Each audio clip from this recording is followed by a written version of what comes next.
Hi there, my name is Greg and I'm a volunteer at the UCLA Herbarium. Today I'm going to show you how to apply stamps and barcodes to specimens. Whenever you pick up a specimen, you want to grab opposite corners and apply gentle tension. Whenever you're working on a specimen, you want it to be on top of a soft piece of cardboard.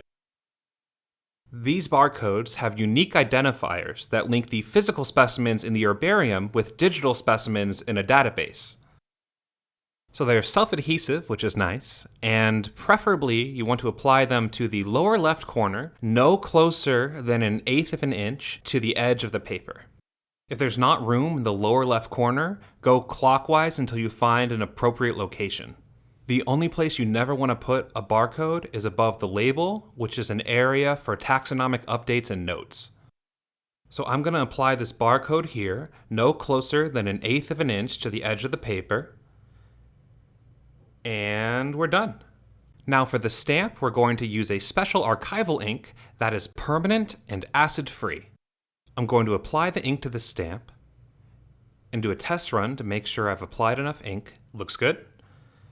Now I'm going to stamp the stamp onto the ink pad one more time, apply it, and we're done.